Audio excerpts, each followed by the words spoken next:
Hello, Janesville, and welcome back to Park Place Views, the monthly program that aims to keep residents informed by highlighting the people, places, and partners of the City of Janesville. As always, this program is brought to you by the City of Janesville and JATV Media Services. I'm your host, Nick Faust, and I'm the Communications Specialist in the City Manager's Office. Now, in last month's episode, we were joined by Assistant to the City Manager, Erin Davis. Erin offered some great insight into her role supervising the city's strategic communications and planning process. If you're interested in viewing that interview or any past episode of the program, they're all available to watch on the city's website or JATV's YouTube channel. Now today I'm looking forward to being joined by Elaena Noffsinger, a programmer in the city's recreation division and the woman behind all the fun to come this summer at the city's pools. Fresh off the release of the 2023 Spring Summer Activity Guide, Elaena is the perfect guest to show us why Wisconsin's Park Place has recreation fun for everyone this summer. But first, a little bit more about rec programmer Noffsinger. Elaena joined the city team in 2021 with an extensive resume in managing aquatic facilities both here in Wisconsin and in Idaho. She holds a bachelor's degree from the University of Wisconsin-Green Bay, go Phoenix, and is a certified lifeguard instructor. She was named City Mighty Oak in September 2022 for her role in rebuilding aquatic staffing post-pandemic, and serves as a region representative to the Wisconsin Park and Recreation Association Aquatics Section Board. Thanks for joining us today, Elaena. Thank you for having me. Now, before we get started, I thought I would give you a chance to maybe tell the viewers just a bit more about yourself. Absolutely. Currently, I'm actually serving as the Wisconsin Parks and Recreation Association chairperson-elect for the aquatics section. So that's been very exciting for me. And I've had 2 different articles published in their magazine as well. Yeah. And so I'm very happy to have that. Yeah, you have certainly an impressive background in aquatics, all things kind of swimming and pool, and it has been great to see all of the work you're doing for the WPRA and kind of building that peer network of support. I know the rec folks really do share a lot of ideas statewide, and so it's great you've taken such an involvement in that. Now, Elaena, I also mentioned on the lead-in that the 2023 Spring Summer Activity Guide is out now. Folks should have that in their mailbox. And this year, it is a roadmap to fun. What can folks expect to find in this jam-packed seasonal guide? Oh, Nick, you can find all kinds of stuff. I like to nickname it as a mom's Bible to the summer. Yeah. So you can find all kinds of things, whether you're looking for nature programs and nature hikes, whether you're looking for camps, whether you're looking for, of course, aquatic programs, you're looking for music at the Marv, you're looking for First Fridays on Festival, anything that you're looking for, we've got it in there. We've got partnership programs in there. We've got adult programming in there. If you want to figure out how to play pickleball, you can figure out how to play pickleball in there. Yeah, it is really something for everybody. Absolutely. And it is just such a, like I said, jam-packed, so folks got to get on that. They can also go to our website, www.janesvillewi.gov/activity guide, where they can get a virtual copy and really dive in, because I think some folks, maybe Elaena, don't realize just how many events and programs you folks put on every year. In fact, in 2022, you folks had over 210,000 program participants. That's an incredible number. Yeah. It's a post-pandemic rebound. How many people are on the rec team with you, and how do you guys get it all done? That's a great question, Nick. We are a small but mighty force. Yes. Within City Hall, we of course have our director, Shelley Slapak, and then we have myself and another recreation programmer and 1 administrative assistant. And then at our 2 different facilities, which is the Senior Center and the Ice Arena, the Ice Arena has 1 facility manager, and then the Senior Center has 1 facility manager, and then also 1 rec programmer. Wow. So we don't have very many full-time staffers to get it done, but we sure do. Yeah, you folks really are a lean, mean team, very efficient and effective. Like I said, I mean, 210,000 participants is an incredible number when you think about that being over 3 times the population of the city itself. And you folks are busy with tons of events. I wanted to highlight a couple of those big ones that bring in the participants. Both downtown. We have Music at the Marv and First Fridays on Festival, which are both back this summer. Music at the Marv, I think, starts June 6th, and then First Friday starts a little earlier, Friday, May 5th. those are great opportunities for the community to come together, music, food, fun, free family event. What are your favorite parts of those big community special events? I love seeing the community unified together at that moment. I love being out there and seeing others that I know from other events. I've only lived in Janesville for about 3 years now. It'll be 3 years in May. And there's starting to be people that I know, and running into friends is always really fun. It's really exciting when my kids are with me at Music the Marv and they see a friend from school or daycare. I really just like bumping into people and seeing people enjoy their time with their families. Yeah, that is, I mean, I really love that unity in community piece there that happens with that. Yeah, well, and if you think about it, when the city and our community partners, our private partners in Arise came together for that town square, we really did envision that as kind of this place where both sides of the river, both, all parts of town come together, and you folks program it so wonderfully to make that all happen. So it's, we try. Thank you. Yes, really warm, fuzzy to think about everybody getting out there and seeing each other. So very excited to have those programs back.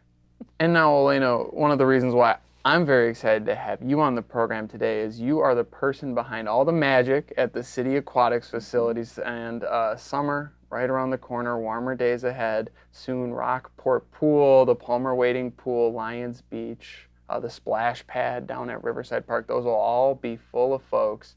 What are the opening dates for those facilities? We're going to do something a little bit different this year with Palmer. We're going to do a soft opening this year. So it's going to be open June 3rd and 4th, which is a Saturday and Sunday. And then we're going to be closed for the next week while we continue to train our staff for the season. And then we'll open officially for the summer at both Palmer and Rockport on Saturday, June 10th. Yeah, wow. I like that. That's a creative kind of way to schedule that around and help get that training done. And that transitions, Elaena, really perfectly into my next question, because post-pandemic, I think we were really highlighting kind of the importance of recreation, right? I think everybody might not want to think back, but if you do, kind of some stir-crazy, some isolation, really tough times. And as folks were shuttered, aquatics in Janesville also kind of came to a natural halt in 2020, and I think that highlighted the importance of how much the community missed those opportunities, missed those long days at the pool, or getting out to the splash pad to just kind of have a break in the warmer weather. What were your takeaways from just seeing how impactful aquatic opportunities and recreation in general were during COVID? There's been a lot of setbacks within aquatics due to the pandemic. In general, in aquatics, we can find that most kids are about 2 years behind in their aquatic skills, and that's across the world at this point. And you're finding aquatic professionals from every country, virtually every country, saying the exact same thing, about 2 years behind. And on top of that, you're seeing a lot of kids that really lost an opportunity. There's a lot of people out there that they weren't able to find swimming as their sport. And I think we all know that when you find your sport, it really brings a lot of happiness and joy to your life. So it's unfortunate for those kids that really missed out. On top of that, we're finding that within the lifeguard profession that more and more facilities are having to do training classes for potential lifeguards, that they're having difficulty meeting the requirements of becoming a lifeguard, which is something that most aquatic facilities have never experienced before. So the training of lifeguards has become even more important before opening facilities, because we have to work a lot more on just their general skill and comfort in the water. Yeah. I mean, really a multi-headed sort of issue when it comes to that, because, you speak to eloquently, I think, to things about finding that passion. That's something folks missed out on. I mean, if we think about the critical life skill of swimming, it's, hearing that kids are years behind now. That's something that's, very worrying. And then staffing, and that's going to lead me in, Elaena. I mentioned in the intro, you were a City Mighty Oak Award winner in September. Congratulations. Thank you. That was really recognizing your work in reestablishing aquatic staffing at the city pools post-pandemic. As you mentioned, facilities across the nation saw that nosedive in terms of applicants and qualified applicants. I believe, if I read right, in 2022 you trained 17 new guards, managing a team that was then 75% of guards in their first season. Yeah. Whoa, that's a rookie squad. What was that like? It was a lot. It's a lot of training, a lot of molding, but at the same time, it's my first year, so we were all kind of training each other. Yeah. I was extremely busy, but let me tell you, I had a wonderful, wonderful staff. Yeah. And I'm so grateful that I have about 60% of them coming back this year. Awesome. Yeah. Well, and Elaena, it's so great to hear that we have so many guards coming back. You built up that base. The bench is strong. But I imagine there's always a need for more lifeguards, more concessions, more seasonal staff. If adults or their kids at home are watching, where can they go to learn more about those jobs? Absolutely. They can go to www.janesville.wi.gov/jobs. Yeah. That's where they can apply.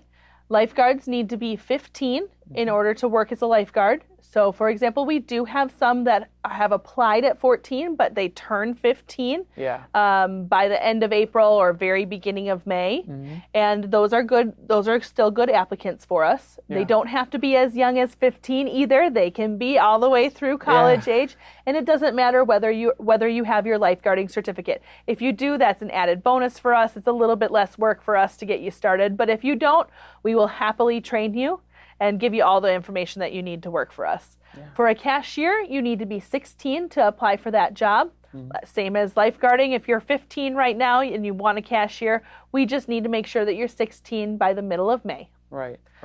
So you can apply for that at the exact same place as well. Yeah. Same thing goes if you're looking to be a swim lesson instructor, or if you would like to if you have experience in the aquatics world and you're looking to be a head guard, you can also apply for that too. Cultivating a staff then pays dividends, once that heavy lifting is done. And I think that kind of transitions to your experience overcoming the shortage was actually featured in the Wisconsin Park and Recreation Association's statewide magazine with an article that is available online.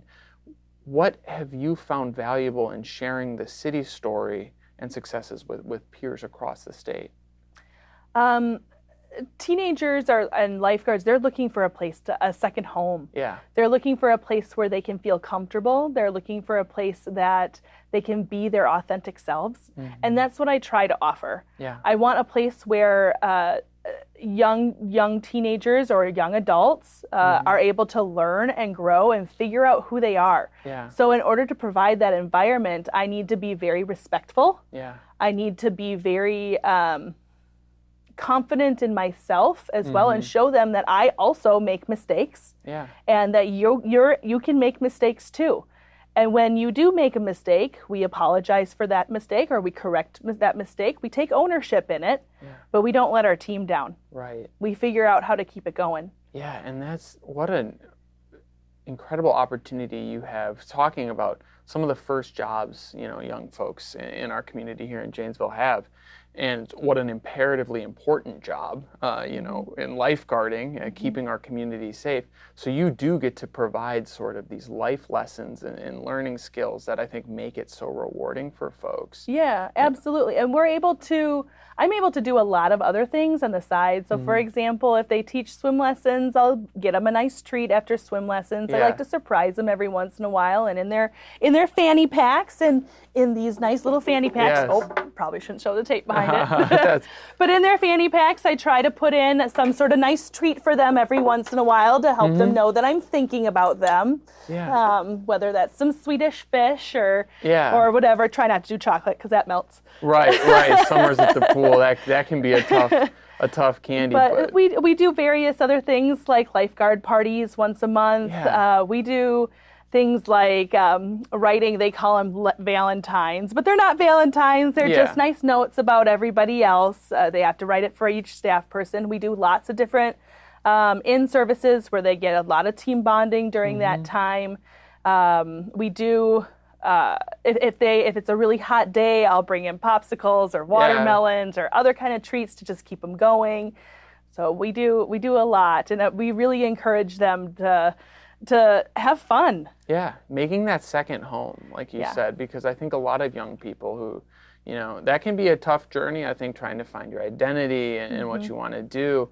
And so they do look for, I think, a sense of place and where they can have a sense of self. And it sounds like you help cultivate that. I wanted to mention that because your article mentions the importance of showing that appreciation, planting kind of the seeds of tomorrow, as you put it, with recognition and mentorship. I think that's not only applicable to city aquatics, I think that's applicable to public service in general, because if folks know the demo trends, there's an impending silver tsunami of retirement in local government, and how we recruit folks for the future of public service. It's going to be imperative to take lessons, I think, about appreciation and stuff like that and put them to work and make staff feel appreciated so they come back, so they explore additional opportunities. What sort of practical, everyday things would you recommend folks could do to kind of communicate gratitude with their team across the city and across the community? Provide opportunities. These kids are looking, I really shouldn't call them kids because they're not kids, but I've grown up. Right. I'm not as young as I used to be, and so now they're kids to me, but. Relatively, yes. These teenagers, these workers, these young adults. Yeah. They're looking for something to make a difference in. They're searching. They want to make a difference. And lifeguarding provides them a real opportunity to make a difference. It only takes one semester or one year as a lifeguard, one season as a lifeguard, if you will, to realize that you make a difference.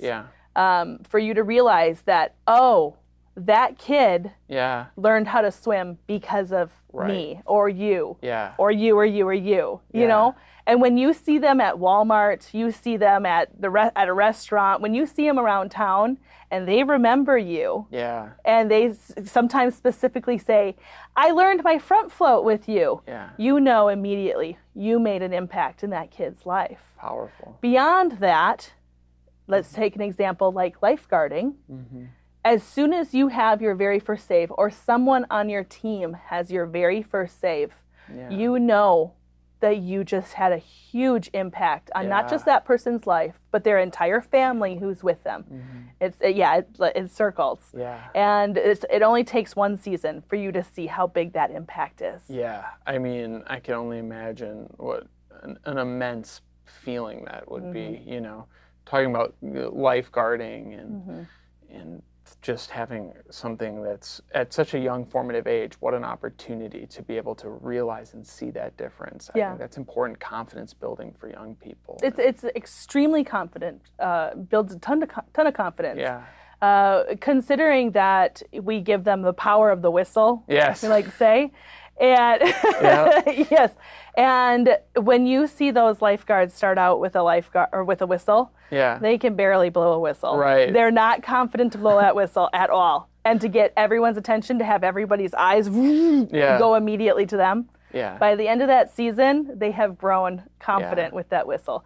Not only that, they've grown confident with their staff or with everyone on their team to know that, hey, I need something, or hey, to specifically say, we need to watch this swimmer or this group of swimmers in the water. This swimmer is a weak swimmer, or to communicate. And that's one of the things that we have to do all the time as lifeguards, is we have to communicate with one another. And when you learn how to communicate with your team and learn how to communicate with strangers and learn how to communicate in a totally different form of communication, which is your whistle, it gives you a lot of confidence. Building those collaborative skills, that self-confidence. And Elaena, it's not just the lifeguards when it comes to seasonal staff either. I know that you have concession staff outside of pools. There's opportunities for sports officiating, camp counseling. There are tons of rewarding opportunities for folks who are maybe looking for a flexible opportunity to build skills. It's a great resume builder, I think, as a former summer seasonal, as a young person, is that employers love to see, a good city employment experience on a resume. What makes these positions so rewarding? If we take the pool, obviously my love is in the pool. So I have previous staff who have done everything. I've got nurses, I've got doctors, I've got dentists, I've got firefighters, I've got attorneys, I've got teachers. Wow. I've got past staff from all the way from 2011 to now who are in every field under the sun. And I love to be able to say that they got their start lifeguarding. Yeah. And you can go anywhere with lifeguarding because, like I said, it's that learning how to communicate with your team, learning how to communicate with the public, learning customer service. Yeah. And sometimes as a lifeguarding, you're having hard conversations with people. You're asking someone to change their behavior. That is a hard conversation to have, especially for a teenager to have with perhaps an adult. Right. Or to have with someone who's of their age, who they perhaps go to school with. Right. Those are hard conversations. And so you learn how to communicate both the good and the bad. And those communication skills can get you a long way in life. Yeah. But not only that with lifeguarding, the cashiers as well, lots and lots and lots of customer service skills. You can learn supply chain a little bit with customer service. You can learn a lot about the restaurant industry as well. And those are all good skills that can take you many different places as well. Yeah. But working for recreation in general, though, if you're looking for a seasonal gig, if you will, then recreation is absolutely the right place for you to go. Yeah. If you're a teacher, for example, who just wants to get some summer hours, we've got a place for you. Yeah. If you're a paraprofessional, we have a place for you. If you're a mom who just wants to get out of the house, we have a place for you. Yeah, the place for you. I like that. That is very apt, and I think that highlights, just what a flexible, fun kind of environment that you folks really steward over there. And so it's great that you folks have that big staff because your pools are full of programming this year. That includes swim lessons. We talked about it. Some kids in our community are behind on competency there. Could you maybe give our viewers an idea of how lessons are structured? I know there are levels, and how they can get their young swimmers signed up. Sure. We do American Red Cross swimming lessons. We follow their curriculum. We start at age 3 for preschool A, and through age 5, you can go preschool A, B, and C. If you have a child who's younger than 3, though, we do a parent and child aquatic swim class, and this would be from 6 months to 3 years. Yeah. And you do need to be with your child in the water. It's going through a lot of different comfort in the water, going through holds. It's not just educating your child; it's also educating you as the parent as well. Helping you just learn safe aquatic practices in general with that, and then helping your child become comfortable in the water, whether that's having them on their front, having them on their back, learning how to get into the water, cueing's a big one, having the child learn not to go into the water until you as the parent say it's okay.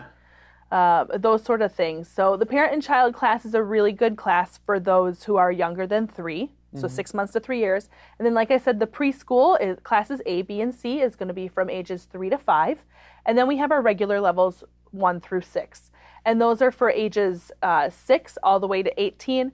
Most people aren't doing swim lessons by the time they're 18. They kind of phase out somewhere in middle school, but they are absolutely welcome to if they wanted to. If we have any adults who are watching this that are wondering about adult swim lessons, we don't do them quite yet, but if you're interested, that might be something we'd be interested in considering in the future, so we would appreciate if you would reach out. That is awesome. Certainly reach out because as we had talked, swimming is a life skill for all ages. It really is. Absolutely. Outside of just tremendous way to work out, fun recreation. It is a life-saving ability, and so it is neat that the rec division really allows parents to start their children right away with that comfort in the water, knowing safety.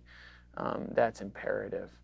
Now, open swim, on the other hand, Elaena, that's certainly a fun time, a raucous time. I know a lot of viewers have had some good times over at Rockport with that, but I know it can also be overwhelming for some. There's a lot of stimulation, a lot of sound. I understand new this year, the division is doing a special adaptive open swim. What does that entail? You're right. I wanted to do something that would help the special needs community. Yeah. Like you said, open swim can be very overwhelming. You've got kids running around and screaming. You've got lots of splashing, those sort of things. And sometimes that's just too much. Right.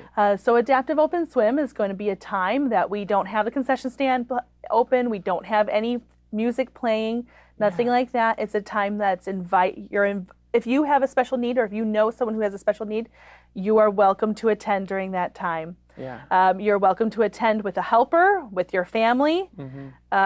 You're welcome to attend just like it would be an open swim. Rates are the same as what they are for regular open swim, but it's a time that we're hoping to offer a more peaceful experience. Yeah, thinking about that, and I think in the summer, whether it's special needs or you have a child on the spectrum, it can be an incredibly difficult time for folks who are looking, because those kids want to have fun too, and those adults who have special needs, they want to find stuff to do in the summer. And it is so cool that the division and you and your team are taking that initiative to make a welcoming space. And I encourage folks who want to learn more to go www.janesvillewi.gov/aquatics. As with any and all programs, all that good information is online there. And now, I wanted to highlight something else. I know my mom loves to do Zumba. Zumba is all the rage, I think, in the rec world. And I also know that at Rockport, you folks are doing an Aqua Zumba. What is Aqua Zumba? We are. Last year we piloted this. We did some trial classes, and boy, let me tell you, it was a hit. These classes were huge. These ladies were having fun, and men, not just ladies, men. There were plenty of men there as well. But boy, let me tell you, was it fun. Yes. We have two different instructors who are certified Zumba instructors, Amy and Kyoko. They are coming in and they're teaching all summer for us. We are so thrilled to have them. Yeah, and it takes, I think, some of the fun rhythmic aspects of Zumba, and also a great workout when you talk about resistance in water and easier on the joints. So that is fun. That pool will be bumping. I might even have to tell my mom about it. Oh. Yeah, it's going to be a good time. So super cool to hear Zumba is making a return. Talking about fitness then, another program, a new one, Planting Seeds for Summer Fitness. That's a family program coming up, sponsored by KW Greenery here locally. This initiative actually combines planting an actual seed at Rockport Pool with a metaphorical seed of activity all summer. How does that work? Yeah, so it's called Planting Seeds for Summer Fitness. And what's going to happen is the very first Friday that the pool is open, so mind you, the pool opens on a Saturday, so it'd be almost a week later. That Friday, we're going to plant the planter boxes around Rockport. We have a few of them, and like you said, sponsored by KW Greenery. They're going to provide the flowers or the plants that we need. And during our 2 p.m. break, you're welcome to come and plant a plant or a seed, thinking of a goal, a fitness goal you would like to have for the summer.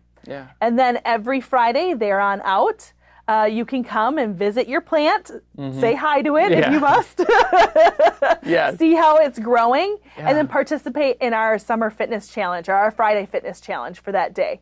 So whether that'll be squats or lunges or push-ups or jump rope or hula hoops, we'll have different fitness challenge every Friday during that 2 p.m. break. Yeah, really an illustrative way to kind of envision your fitness growth and connect in, tune in with nature, and then also a community, because I think if folks return to those on Fridays, they're really going to find a fun group planting seeds with them. Yeah, hopefully that your fitness grows as your plant grows. Yes, I like that. That's a powerful visual, and well, that's really neat. And just as powerful, Elaena, you are bringing the jams this summer with Rockport Rocks Out, the program that brings a DJ to the pool. I saw we're getting retro hits, summer jams, one-hit wonder sessions. What can pool patrons expect from this musical program? Yeah, so this is done by Versatile Entertainment. They're gonna, like you said, provide a DJ, and those dates are gonna be once a month at the pool. During that time, you can expect us to have some lawn games over on the grass. So bring your lawn chair, bring your favorite non-alcoholic Yes. drink. Caveat, important caveat. and hang out by the pool and enjoy some good music. Oh, that's fun. I mean, that sounds like the best place for me to be. Oh, yeah.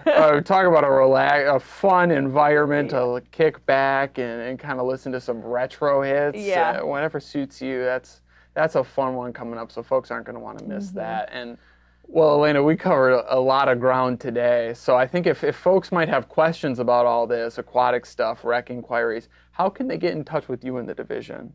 You can call me. You can email me. I think my information is probably down below. Right below, thank you. Post. So, yeah. Yeah, I'd be happy to respond to any questions regarding any program that we have in the pool. Particularly, we did just put out on Facebook that if you have any questions about the placement of your child for swim lessons, I am happy to help you get your kid into the right level. I just need a little bit of information about what they can do in the water. For example, can they float? Can they float unassisted? Can they swim on top of the water? Those sorts of things help me out a great deal. Yeah. If you have any other inquiries about or concerns that you would like to, of things you would like to see at the pool, I'd be happy to hear those as well. I really would like to know how I can better serve you at the pool. That's awesome. Certainly super engaged. We love to see that, and we love for folks to take advantage of that, reach out with a question, or to just give some feedback or comments. That's always welcome. And folks can, as always, also go to www.janesville.wi.gov/recreation if they want to see all the fun stuff you guys got going on. And I want to thank you again, Elaena, not only for stopping by the program, but for all you and your team do to bring recreation fun to everyone in Janesville. And I want to thank you, our viewers and residents, for tuning in today and for all you do to help make Janesville a community of choice to realize life's opportunities. I want to invite you to stay connected to the city by following us on Facebook, Twitter, and Instagram, signing up for emergency notifications from the JPD via the Nixle app, and registering to receive our weekly city press releases by visiting www.janesville.wi.gov/email list. For Park Place Views in the city of Janesville, I'm Nick Faust. Thanks for tuning in, and we'll see you again next month.